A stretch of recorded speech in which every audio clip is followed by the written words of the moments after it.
Shaitanirajim. Bismillahirrahmanirrahim. Welcome to the Multan Public School and College Multan. Hey dear, I'm Malik Naeem, your biology teacher. Today topic is another receptor organ, air.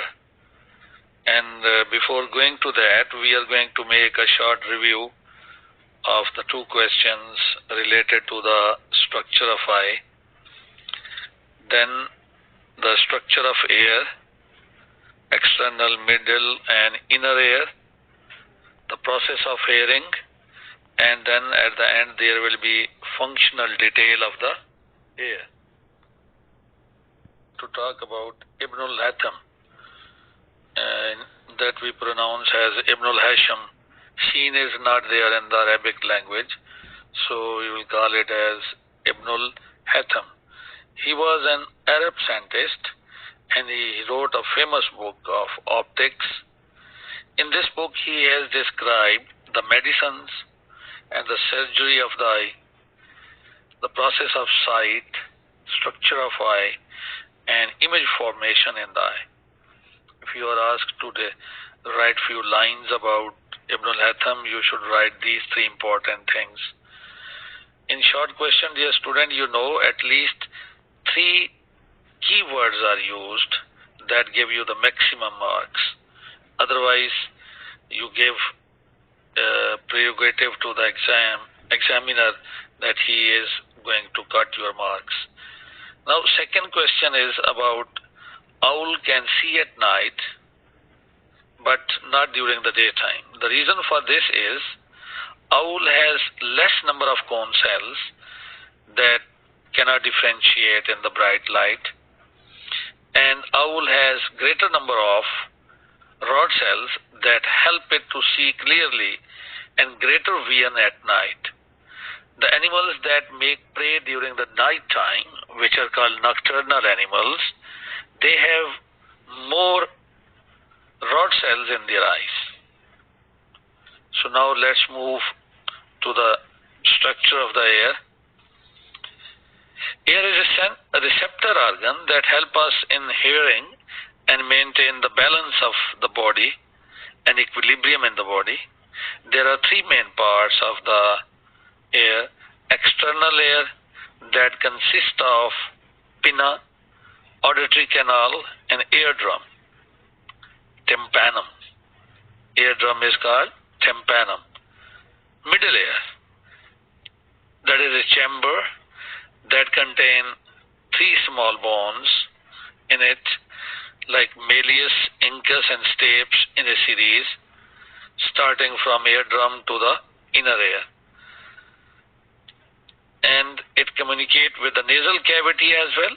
Middle ear communicates with the nasal cavity through the eustachian tube. And the last part of the ear is inner ear that consists of three parts: vestibule, semicircular canals and cochlea, ear. Pinna is the broad external part that is made up of cartilage covered with the skin. Second part of the external layer is the auditory canal, in which pinna sends the sound vibration. In auditory canal, wax glands are present that produce wax, and they maintain the moistness and the temperature of the external layer. External layer ends at the eardrum, that is also called tympanum.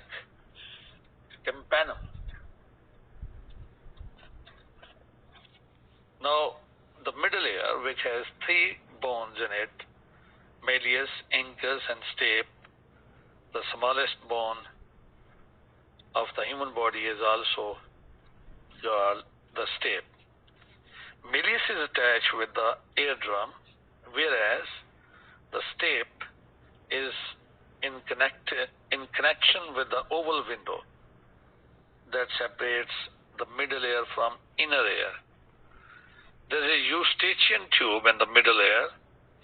This tube regulates the air pressure on both sides of the air drum. The last part of the air is the inner air. It consists of three parts: vestibule, cochlea, and three semicircular canals. Vestibule is present in the center of the inner ear, and then there are the three semicircular canals. The cochlea is made up of the three ducts.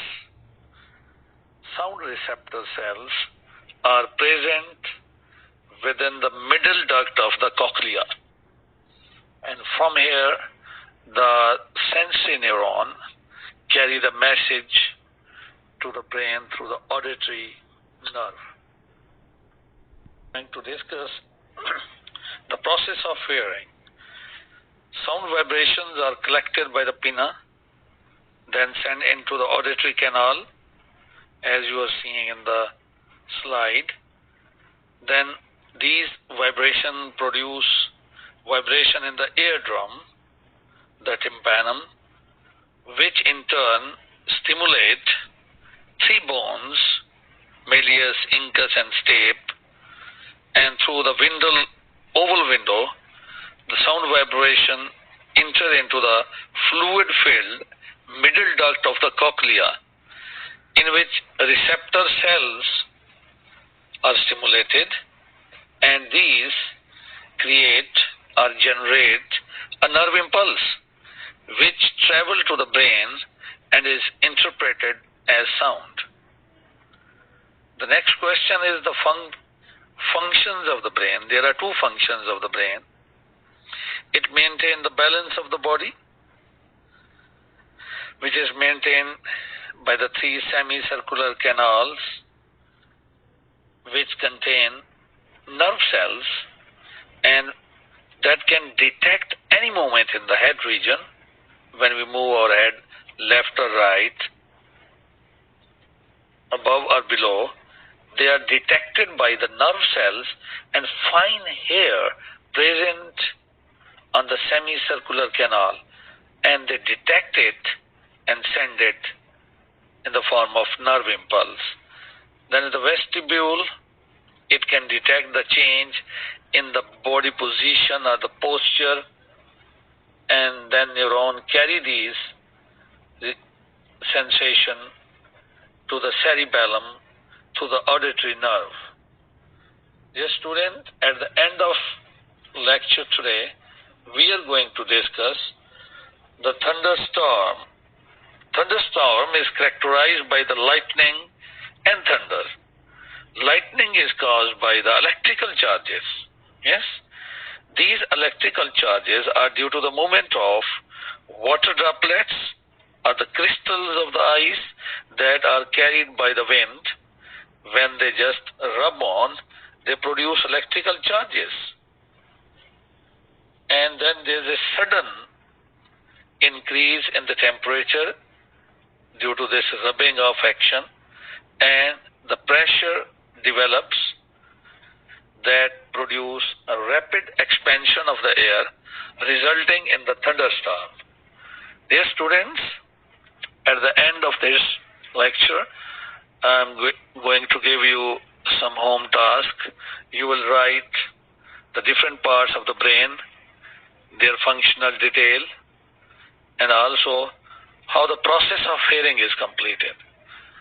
On the other page, the blank page, you will have to draw the diagram of air. This is the end of another receptor organ. Inshallah, in the next lecture, we are going to complete this chapter. And see you soon. A bientôt.